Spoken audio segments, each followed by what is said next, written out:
release of deposit money from your trust account.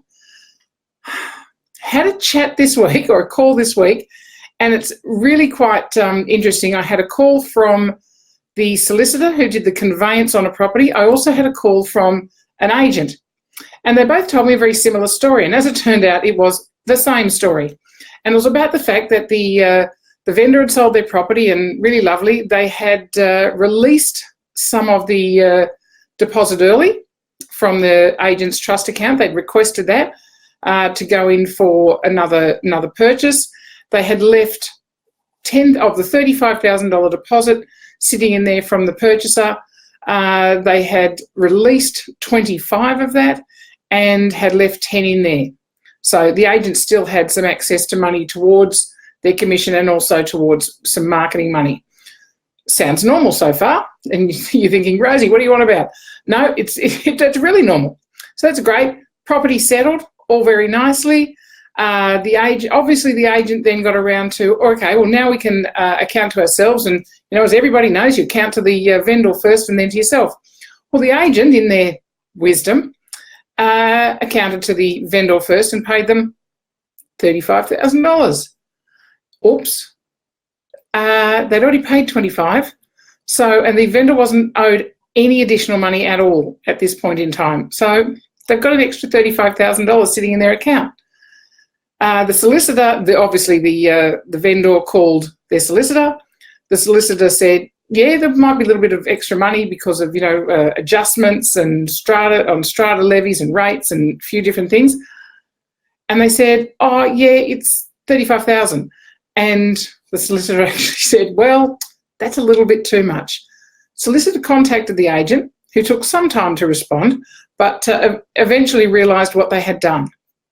And obviously, lack of attention to detail, probably very busy, trying to get through everything, did the right thing, and decided, I'll count it, but didn't check what they'd already done or what somebody else had already done within their office.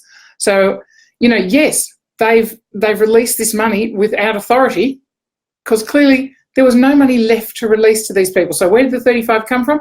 Obviously out of allocations to other clients. So a little bit of an issue there. Yes, I've still got a cough. Let's look at what has to be done on this point now. Well, the agent actually, because they have overdrawn their trust account on that specific journal for that specific client, both for the stakeholders, which are the vendor and the purchaser, it's actually a reportable breach, which means they need to fix it, clearly, so get the 35 back, and that's not an issue. That's been returned. It was returned immediately by the vendor. A few jokes about they could have gone to Hawaii and they could have bought that new car and a few other bits and pieces, but they were only jokes from the vendor, and the vendor has returned that money. But so that all fixes it up. Lucky it didn't go over month end for a start in terms of how their reconciliation would go, but it still is a reportable breach. So the agent has 5 days to report that and certainly tell Fair Trading what they've done, how it's happened, what they have put in place to make sure that it doesn't happen again.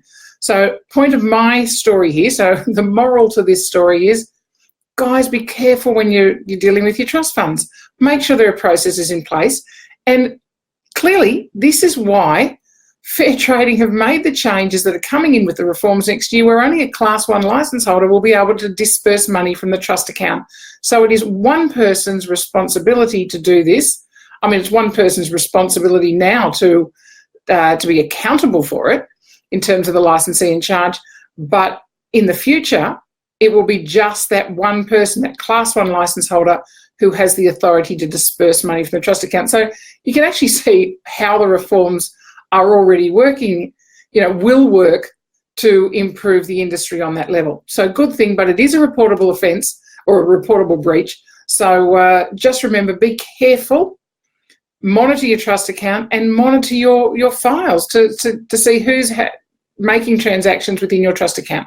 So it's a really huge warning there around the trust account operation and management.